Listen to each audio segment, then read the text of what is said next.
बच्चों, आइए आज हम लोग जानते हैं स्वर्ण पत्र विद्युतदर्शी क्या होती है और स्वर्ण पत्र विद्युतदर्शी की क्या उपयोगिता है। यह एक उपकरण है और इस उपकरण के बारे में हम लोग आज जानेंगे। कोई भी उपकरण होता है तो उसके कुछ महत्वपूर्ण बिंदुओं के बारे में डिस्कशन की जाती है। तो किन किन बातों के बारे में हम लोग चर्चा करेंगे वह यहाँ पर हम लोग लिखते हैं। सबसे पहले ये उपकरण क्या होता है, यानी कि इसका परिभाषा हम लोग समझेंगे इस उपकरण की। दूसरा, कोई उपकरण होगा वह किसी सिद्धांत पर काम करता है तो उसके सिद्धांत के बारे में जानेंगे, यानी कि इस उपकरण का सिद्धांत क्या है हम लोग यह जानेंगे। तीसरी बात, उपकरण की बनावट। कोई उपकरण होगा तो कैसे बना होगा उसके बारे में जानेंगे, जिसे हम लोग बनावट बोलते हैं। तो तीसरी बात हम लोग जानेंगे इस उपकरण की बनावट। और नंबर 4, इस उपकरण की कार्य विधि के बारे में जानेंगे। इसकी क्या कार्य विधि है हम लोग इसके बारे में जानेंगे। और नंबर 5, उपयोग।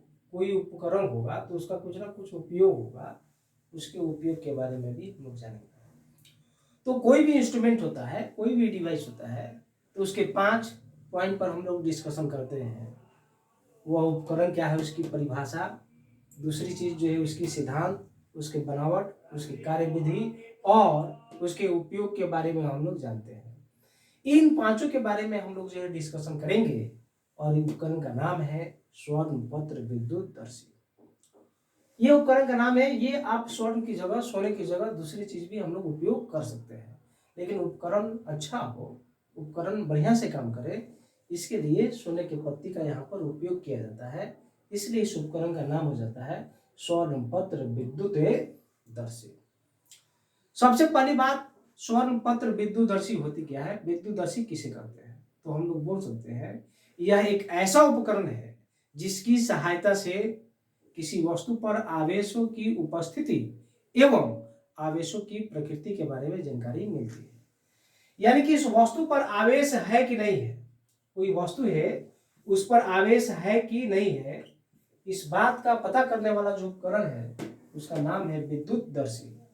और आवेशों की प्रकृति का मतलब हो गया कि धनात्मक आवेश है या ऋणात्मक आवेश है, तो कौन सा आवेश है इसके बारे में भी जानकारी देने वाला जो उपकरण है उस उपकरण को ही विद्युतदर्शी हम लोग कहते हैं। तो पहला हम लोग समझे कि ये विद्युतदर्शी की परिभाषा हम लोग समझे। दूसरा, ये सिद्धांत। तो उपकरण है तो किसी न किसी सिद्धांत पर काम करेगा। यहाँ पर जो आवेशित कांच का जो छड़ है जब चकती के संपर्क में लाया गया है तो वह आवेश यहाँ से चलकर और यहाँ पर आया हुआ है, इसका मतलब यह हुआ ये आवेश चलकर और दूसरे जगह पर पहुंचा है।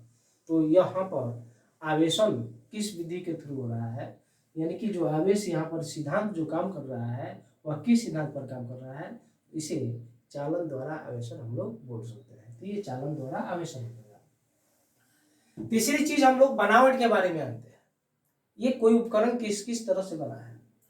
तो डायग्राम को हम लोग देखेंगे बच्चों।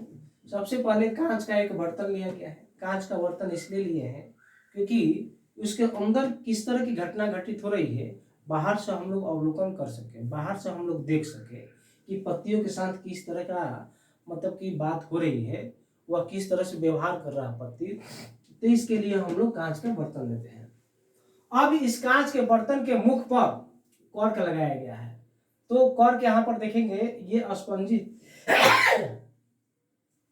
की तरह का होता है, यानी कि आप देखते होंगे पैर, औरत जो पैर सब रखती है तो उसके, जिसको हम लोग लोकल भाषा में अलता के नाम से जानते हैं, तो ये स्पंजी की तरह होता है। और अब बोतल में हम लोग का लिक्विड रहता है, जब उसको उसमें कॉर्क को हम लोग उस बोतल के मुख पर लगा देते हैं तो लिक्विड बाहर नहीं निकलेगा, यानी कि कसकर पकड़ लेता है। उसी तरह का यहाँ पर कॉर्क जो है हम लोग लगा देते हैं ताकि रॉड को जो है कसकर पकड़ ले। तो ये है कॉर्क जो कांच के बर्तन के मुख पर लगा हुआ होता है। अब इस कॉर्क के मध्य भाग से तांबे के छड़ को गुजारते हैं और तांबे के छड़ के निचले हिस्से पर सोने की 2 पतली पत्तियों को हम लोग जो है लगा देते हैं। और जो पत्ती लगाएंगे तो उस पत्ती में हम लोग एक सिरे पर हम लोग होल कर देते हैं, छिद्र कर देते हैं, जिसका व्यास इसे तांबे के छड़ के व्यास से ज़्यादा होना चाहिए ताकि पत्ती जो है आसानी से हिल डुल सके। और इस छड़ के ऊपरी वाले सिरे को हम लोग जो मोड़ देते हैं और डिस्क का रूप दे देते हैं, चकती का हम लोग रूप दे देते हैं। यहाँ पर आवेशित कांच का छड़ लिया गया है, यानी कि कांच के छड़ को रेशमी कपड़े से रगड़ कर और कांच के छड़ पर धनावेश लाया गया है। और बोतल के अंदर की तरफ जो है, नीचे की तरफ निचले हिस्से में जो है, अंदर के बर्तन के जो दीवार है अंदर की तरफ हम लोग टीन की पत्ती का उपयोग किए हैं। इस उपकरण की सुग्राहिता अच्छे से व्यवहार करें, इसलिए हम लोग इसका उपयोग करते हैं। तो बच्चों यह हो गया आपका बनावट। आइए यह किस तरह से काम करता है हम लोग इसके बारे में जानते हैं। जब इस कांच के छड़ को इस चकती के संपर्क में लाया जाता है तब इस पर का जो आवेश होगा वह आवेश चलकर और इस रॉड के थ्रू, रॉड के द्वारा जो है सोने के पत्तियों तक पहुंच जाता है। अब सोने के पत्ती दिख रहे हैं, इस पर भी आवेश आ गया और इस पर भी आवेश आ गया। दोनों पर समान प्रकार के आवेश आ जाते हैं। जब समान प्रकार के आवेश आएंगे तब एक दूसरे को प्रतिकर्षित करेंगे, विकर्षित करेंगे और पत्ती एक दूसरे से फैल जाएगा। जब ये पत्ती एक दूसरे से फैलेगा तो हम लोग समझेंगे कि जो भी वस्तु इस चकती के संपर्क में लाया गया है, जो भी वस्तु इस डिस्क के संपर्क में लाया गया है, उस वस्तु पर किसी न किसी प्रकार का आवेश है। चाहे धन आवेश हो चाहे ऋण आवेश हो, वह वस्तु आवेशित जरूर है। तो इस तरह से इस उपकरण के माध्यम से यह पता कर पाते हैं कि वस्तु पर आवेश है या नहीं है।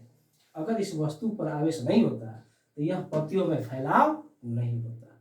पत्तियों में फैलाव इस बात का सूचक है कि डिस्क के संपर्क में लाई गई वस्तु पर आवेश उपस्थित है।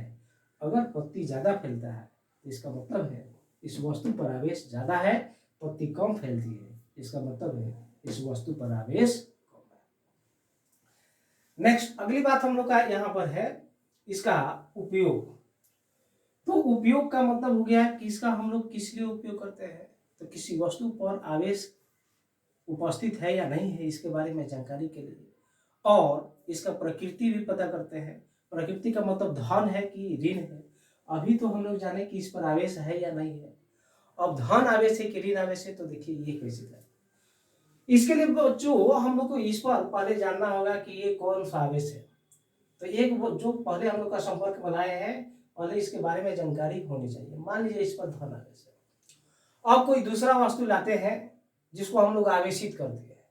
जब आवेशित करके, ये तो संपर्क में रखना ही है और इस पर धन है, इसको हम लोग आवेशित कर दिए। इसका हमको नहीं पता है कि इस पर धन आवेश है या ऋण आवेश है। जब इस वस्तु को भी इसके संपर्क में लाते हैं, संपर्क में लाएंगे, यदि पत्तियों का फैलाव पहले से ज्यादा होगा तो हम लोग बोलेंगे इस पर जो आवेश है इसी प्रकार का आवेश है, यानी कि इस पर धन है तो इस पर भी धन आवेश है। यदि संपर्क में लाते हैं, पत्तियों का फैलाव पहले से कम हो जाता है, इसका मतलब यह हुआ कि जो भी वस्तु बाद में इस चकती के संपर्क में लाया गया है उस पर जो आवेशों की जो प्रकृति है इसका विपरीत है, यानी कि इस पर धन है, इस पर कौन सा आवेश हो जाएगा, ऋण आवेश। तो इस तरह से आवेशों की प्रकृति के बारे में हम लोग जानते हैं। सीधी सी बात, स्वर्ण पत्र विद्युतदर्शी के लिए हम लोग बोल सकते हैं कि यह एक ऐसा उपकरण है जिसकी सहायता से किसी वस्तु पर आवेशों की उपस्थिति एवं आवेशों की प्रकृति के बारे में जानकारी मिलती है। ऐसे उपकरण को विद्युतदर्शी के नाम से हम लोग जानते हैं या इसको स्वर्ण पत्र विद्युतदर्शी कहते हैं। ये उपकरण हम लोग जो है अपने से भी प्रोजेक्ट के तौर पर हम लोग बना सकते हैं। तो यहाँ पर जो सोने का पत्ती लिए हैं आप, थीन पेपर या अखबार का पतला जो पेपर होता है उसका इतना इस चौड़ाई का हम लोग जो है 2 पत्ती ले लेंगे, होल लेकर और इसके यहाँ पर लगाकर और पेन को या बैलून को रगड़ कर चकती के संपर्क में हम लोग लाकर और चेक कर सकते हैं। ये उपकरण बिल्कुल इसी की तरह से जो है व्यवहार करेगा। तो यह था बच्चों स्वर्ण पत्र विद्युतदर्शी। आप मेरे वीडियो लेक्चर से स्वर्ण पत्र विद्युतदर्शी के बारे में अच्छे से जानकारी प्राप्त किए होंगे। ये आपको अच्छा लगा होगा, अच्छा जानकारी मिला होगा। अगर आपको मेरे वीडियो पसंद आए तो हमारे चैनल को आप जरूर सब्सक्राइब कीजिए, कमेंट कीजिए, शेयर कीजिए और लाइक कीजिए।